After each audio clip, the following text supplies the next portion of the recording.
ఇక రైతు కూలీలకు 12,000 భూమి లేని పేద కూలీలకు కాంగ్రెస్ ప్రభుత్వం శుభవార్త చెప్పింది. మరో గ్యారంటీ అమలు చేసేందుకు సిద్ధమైంది. ఎన్నికల సమయంలో భూమి లేని రైతు కూలీలకు ఏడాదికి 12,000 చొప్పున ఇస్తామని కాంగ్రెస్ పార్టీ హామీ ఇచ్చింది. సంగతి తెలిసిందే.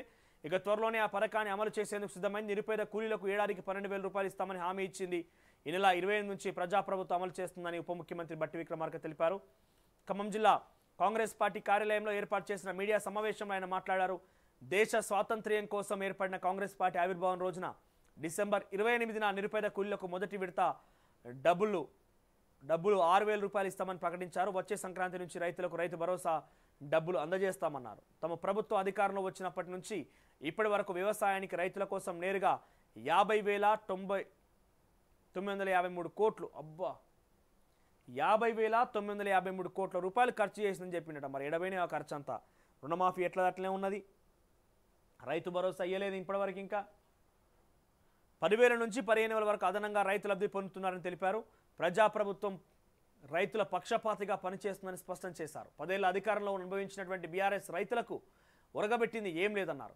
ఉన్నది లేనట్టు లేనిది ఉన్నట్టు భ్రమలు కలిగించి ప్రజలను మోసం చేయడమే బీఆర్ఎస్ నాయకులకు తెలుసన్నారు. ఇక కాంగ్రెస్ ప్రభుత్వంపై బీఆర్ఎస్ ఆ పార్టీ నేతలు తప్పుడు ప్రచారం చేస్తున్నారని డిప్యూటీ సీఎం మల్లు బట్టి విక్రమార్క ఆగ్రహం వ్యక్తం చేశారు. రాష్ట్ర ఆర్థిక అంశాలపై తెలంగాణ ప్రజలను బీఆర్ఎస్ నేతలు తప్పుదో పట్టిస్తున్నారని ఆయన మండిపడ్డారు.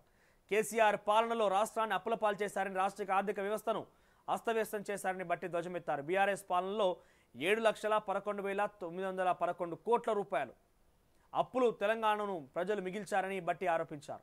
ఇక వారి హయాంలో చేసిన అప్పులపై తాము ఎక్కడైనా చర్చకు సిద్ధమని బట్టి విక్రమార్క సవాల్ విసిరారు.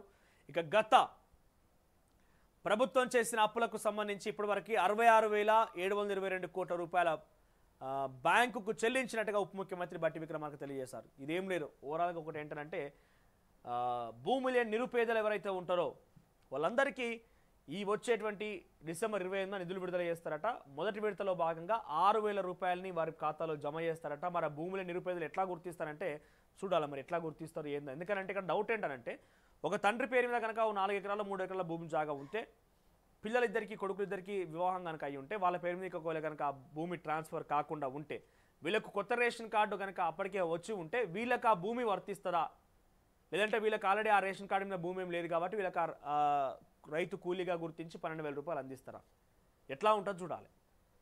కౌలు రైతులకు అన్నారు, రైతు లేని కూలీలకు మొత్తం మీద అయితే రైతు కూలీలతో పాటుగా కౌలు రైతులను కూడా ఇంక్లూడ్ చేస్తారు. ఇక్కడ రైతు కూలీ ఇన్ ద సెన్స్ కౌలు రైతుల కిందకే పడిపోతారు. ఈ 12,000 రూపాయలు ఆర్థిక సాయం ఏదైతే చేస్తా అని చెప్పి గ్యారెంటీలో పొందుపరిచిందో ఆ అంశాన్ని ప్రవేశపెట్టబోతున్నట్టే ఎవరెవరికి వర్తిస్తుందో చూడాలి. మరి ఇది ఎంతమంది వర్తిస్తుంది, దీంట్లో ఎంతలో అయితే ఎంత పంచాయతీ అవుతుందని చూడాలి. ఈనాడు విషయానికి వస్తే అసెంబ్లీలో సమావేశాలు క్రీడా వర్సిటీ బిల్లుకి